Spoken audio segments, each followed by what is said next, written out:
Elshinta News and Talk.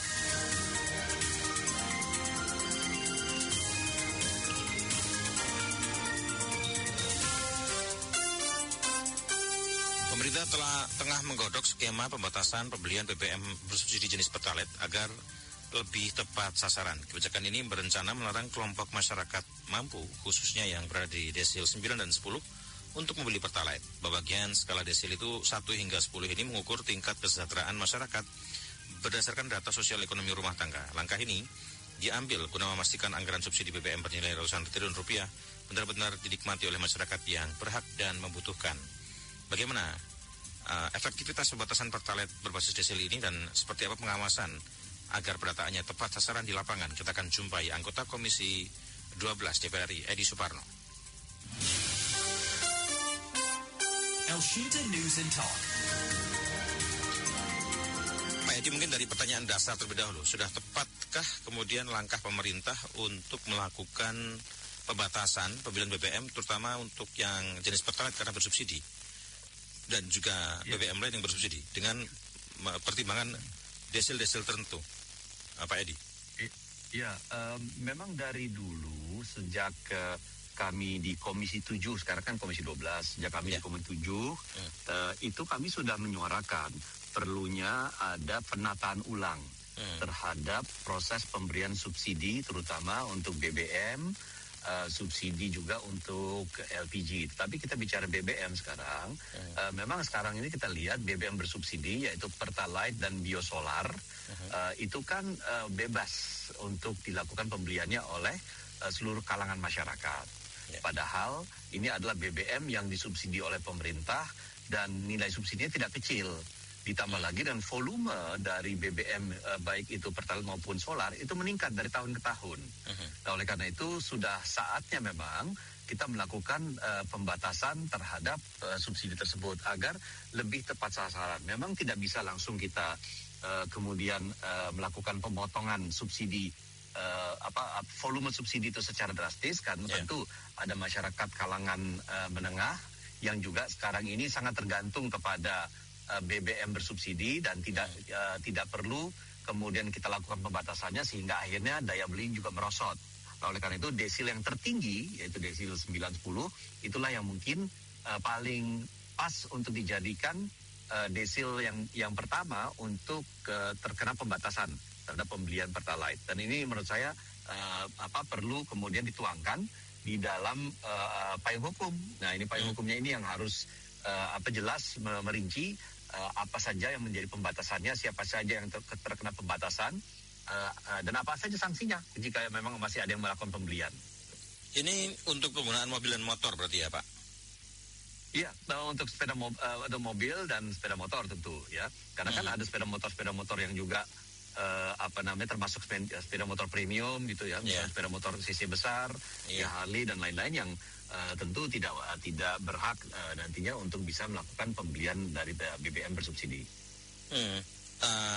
Sudah dianalisis belum dampak ekonomi dari ini? Ada pembatasan kan juga nanti akan ada dampak ekonomi yang akan muncul atau dampak-dampak lain?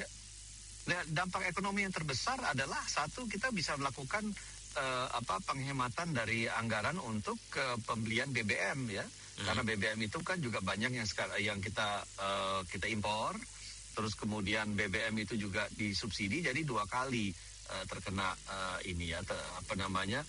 membebani APBN kita. Nah, dalam hal ini tentu desil 9-10 adalah mereka-mereka yang memang memiliki ketahanan terhadap kenaikan harga. Sehingga pengaruhnya tidak sesignifikan di desil-desil di bawahnya. Oleh karena itu saya rasa ini tepat jika dilakukan, dan kalau bisa dilakukan lebih cepat lebih baik, karena hari ini harga minyak mentah, harga BBM juga masih tinggi.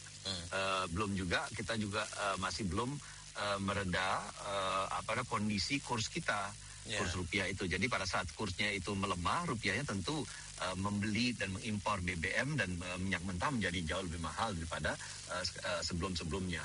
Memang kalau selama ini berapa anggaran yang dihabiskan pemerintah untuk dihabiskan dalam konteks BBM subsidi ini, Pak?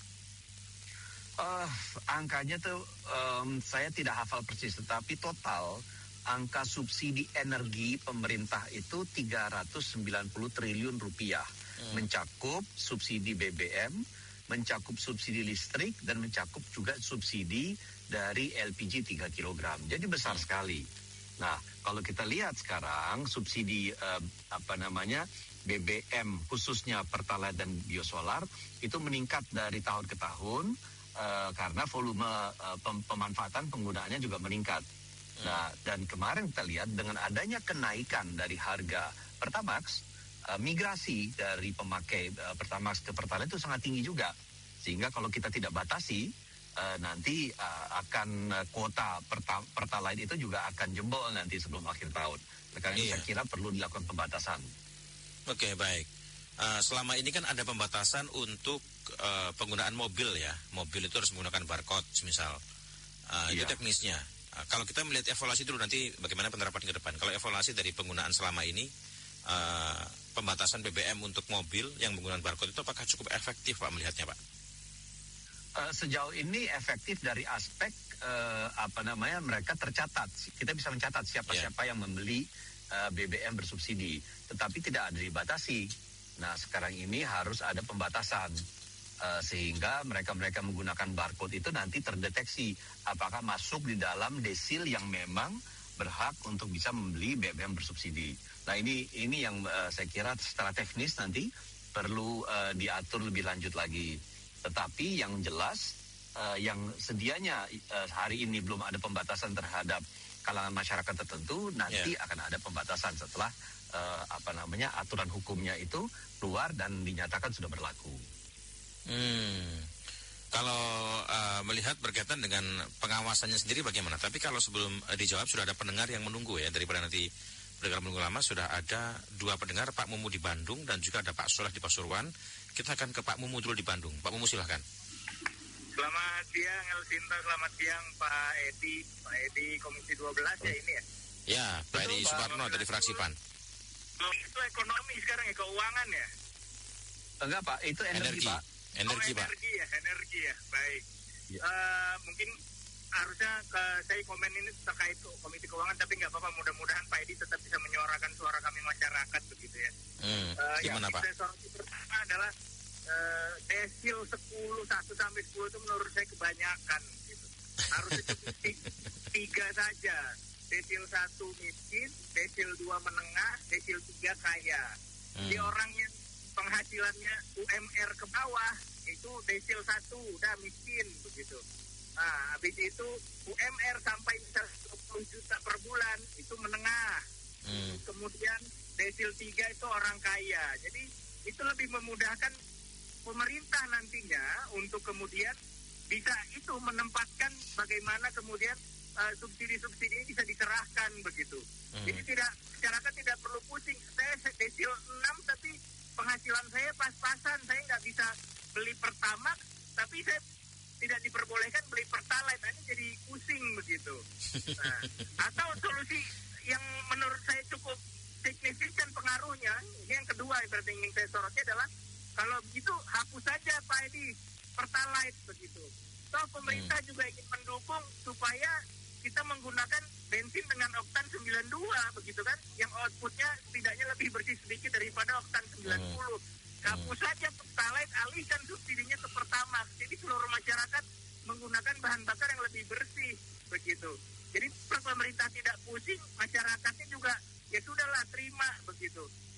Daripada seperti ini, saya penghasilannya pas-pasan, tidak boleh beli Pertalite, jadinya membingungkan. Demikian, barangkali mudah-mudahan Pak Edi bisa menyuarakan. Selamat siang. Selamat siang, terima kasih Pak Mumu di Bandung ya. Satu lagi Pak Soleh di Pasuruan. Pak Soleh silakan. Assalamualaikum Mas Junior.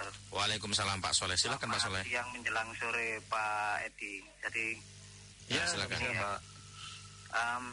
Itu saya kurang paham ya Mas Junior ya. Itu yang dimaksud pembatasan desil 9 ke atas. Ini yang dimaksud ini tidak boleh beli Pertalite atau dibatasi. Kalau dibatasi kan semua desil kan walaupun yang tertinggi bisa beli dalam beberapa liter. Kalau dibatasi, kalau tidak diperbolehkan berarti khusus bagi yang membutuhkan bagi yang ekonomi rendah. Jika dibatasi berarti tetap masih boleh mempergunakan pertalite, kemudian biosolar yang subsidi. Kemudian untuk LPG juga begitu. Seharusnya orang yang penghasilannya di atas 6 juta per bulan itu seharusnya memakai yang 5 kilo atau yang 12 kilogram. Seharusnya begitu, Pak Edi. Karena apa? Karena biar yang lebih berhak membutuhkan ini biar merata. Karena sekarang kan tidak. Biasanya yang saya tahu orang yang sudah mampu mengisi ulang LPG contohnya yang 12 kilogram itu dia nggak mau, dia masih pakai yang melon sampai 7 sampai ya kebanyakan itu 3 sampai 4 tabung lah di rumahnya ketika. Nah itu masalahnya. Kemudian jika orang-orang yang berhak membutuhkan, Mas Junior, ketika apalagi kalau di musim hari Lebaran, misalnya Lebaran Idul Fitri, itu kan biasanya sistem pengiriman itu kan dari ke agen itu kan lambat, otomatis kan habis libur panjang, itu sampai hampir 15 hari itu kosong, tiap-tiap agen itu kosong. Yang saya lihat itu seperti itu per tahun begitu. Sedangkan nanti kalau ada misalnya akan ada kenaikan dalam beberapa persen gitu ada, itu bilangnya sudah nggak ada, padahal tabung yang berisi itu masih ada di setiap agen. Ini mohon penjelasan Pak Edi ya. Terima kasih untuk waktunya Mas Junior. Terima kasih. Assalamualaikum warahmatullahi wabarakatuh. Waalaikumsalam warahmatullahi wabarakatuh. Mungkin langsung ditanggapi dua penanya ini Pak, dari Pak Mumu di Bandung dan juga Pak Soleh di Pasuruan, Pak. Ya, memang ada beberapa alternatif ya yang bisa kita lakukan untuk menata subsidi ini. Pertama, bisa diberikan subsidi itu dalam bentuk subsidi langsung, ya. Tetapi itu memang harus membutuhkan penyempurnaan dari data supaya kita nanti bisa memberikan subsidi kepada mereka-mereka yang memang masuk di dalam desil yang berhak menerima subsidi tersebut. Nah, nanti di pasaran tidak ada lagi BBM bersubsidi, tidak ada lagi LPG 3 kg, jadi semuanya harganya sama gitu. Nah, tetapi kan itu membutuhkan penyempurnaan data. Nah, kedua, memang yang dimaksud dengan pembatasan itu memang mungkin bahasa halusnya ya, tetapi memang rencananya adalah ke depan desil 910 tidak boleh lagi membeli BBM jenis Pertalite. Karena ini adalah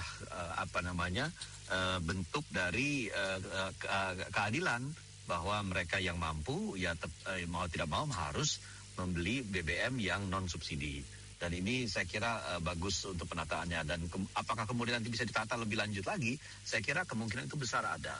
Karena menurut Dewan Ekonomi Nasional, penyaluran subsidi itu 60% salah sasaran.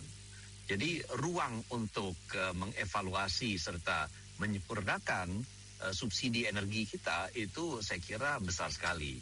Sehingga pada saat kita kemudian melakukan penataan dan evaluasi subsidi itu banyak penghematan yang bisa kita dapatkan, yang penghematan itu kemudian bisa dialokasikan untuk anggaran di bidang pembangunan ekonomi lainnya gitu ya.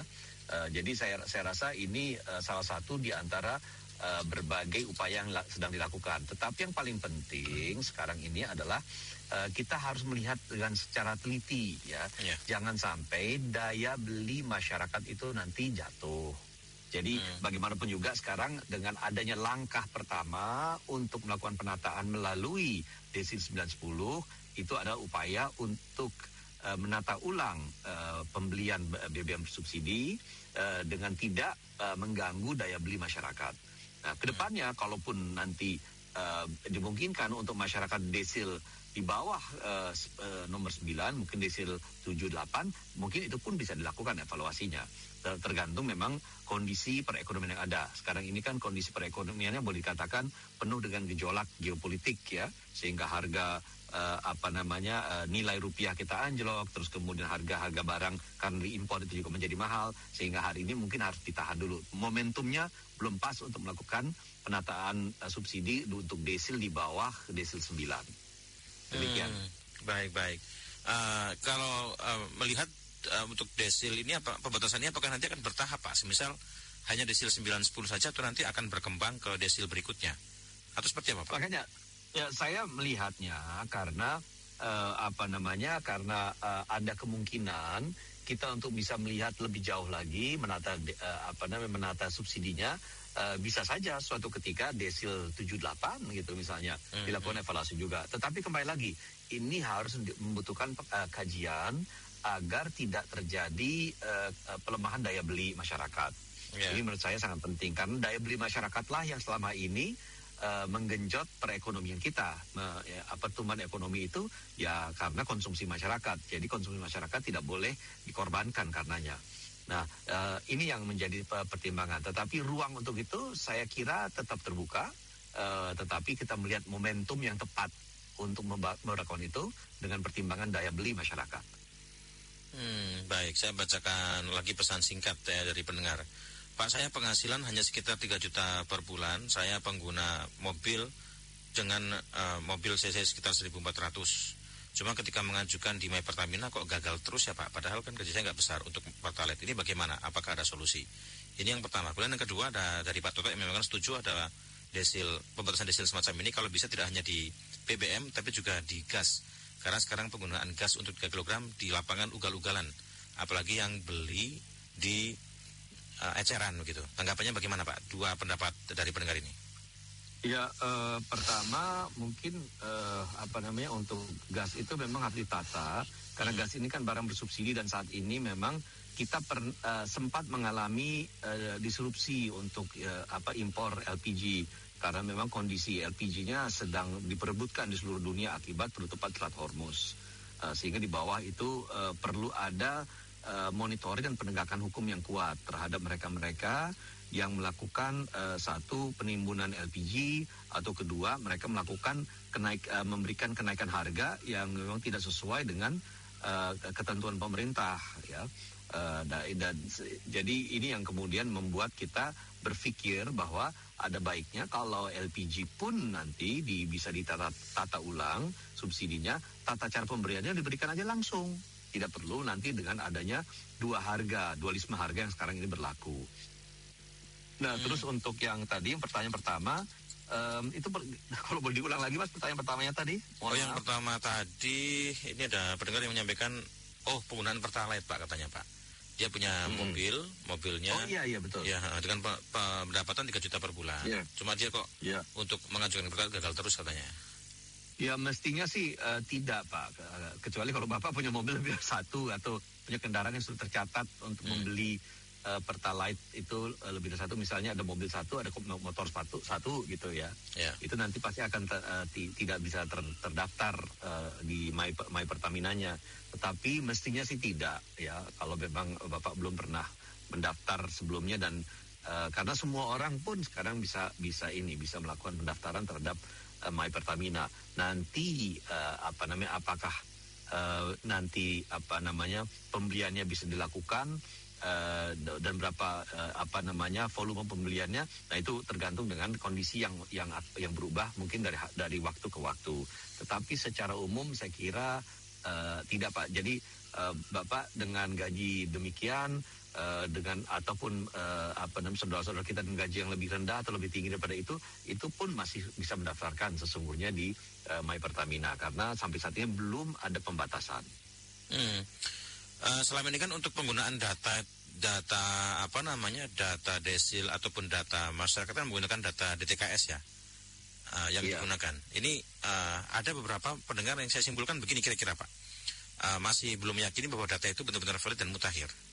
Karena memang ada potensi perubahan ekonomi masyarakat di lapangan yang dinamis. Misal kelas menengah tiba-tiba jatuh miskin karena kondisi sekarang, atau kemudian ada kondisi-kondisi yang lain sehingga ada perubahan kelas ekonomi masyarakat. Ini bagaimana Pak mengantisipasi hal ini? Iya, kalau namanya data itu kan itu adalah potret dari kondisi masyarakat pada saat data diambil, gitu kan. Nah, ada kalanya misalkannya anggota masyarakatnya hari ini mereka bekerja masuk dalam kalangan menengah, tetapi setelah data diambil mungkin di PHK atau dirumahkan gitu dari pekerjaannya, sehingga mungkin masuk desil di bawahnya.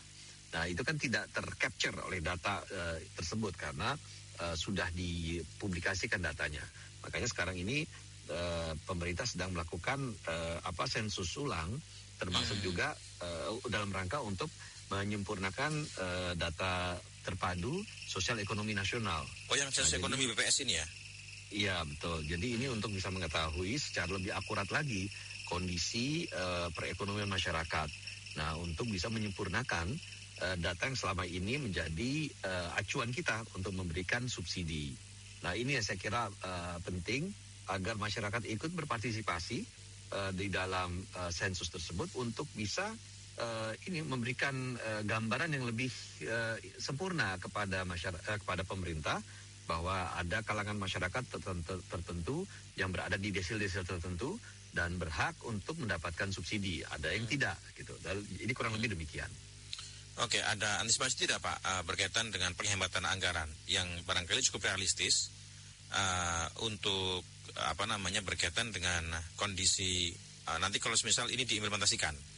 Karena kan kita akan melihat tingkat kepatuhan masyarakat kan bisa beragam dan kemungkinan terburuknya adalah ketika kepatuhan masyarakat ini sudah dikontrol secara sempurna pada tahap-tahap awal. Ini kira-kira bagaimana Pak? Ya harus ada dua. Satu, payung hukumnya harus kuat, menjelaskan secara jelas siapa saja yang kemudian tidak berhak lagi untuk membeli subsidi. Andai kata dia masih membelinya atau ada pihak yang masih menjualnya, sanksinya apa? Jadi itu saya harus rasa itu yang paling penting. Aturannya harus jelas dan tegas. Nah, kedua tentu monitoring di lapangan agar tidak terjadi penyimpangan-penyimpangan.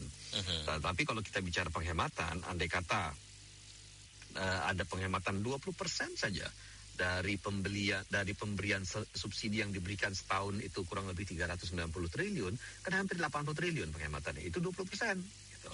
Jadi artinya sangat signifikan penghematan yang bisa dilakukan. Nah, dalam hal ini saya merasa bahwa pemberian subsidi itu menjadi hal yang penting karena itu adalah bagian dari kehadiran negara terhadap warga negara yang memang membutuhkan, tetapi penataan subsidi juga tidak kalah penting karena kita bicara mengenai azas keadilan di dalamnya. Oke, baik. Baik, terima kasih Pak Edi sudah berbincang bersama El Sinta pada siang ini Pak Edi. Kita nanti kawal bersama ya berkaitan dengan implementasi kebijakan ini ke depan Pak Edi. Terima kasih. Selamat siang Pak Edi. Mohon dukungannya. Terima kasih. Assalamualaikum warahmatullahi wabarakatuh. Waalaikumsalam warahmatullahi wabarakatuh. Anggota Komisi 12 DPR RI Edi Suparno. El Sinta News and Talk.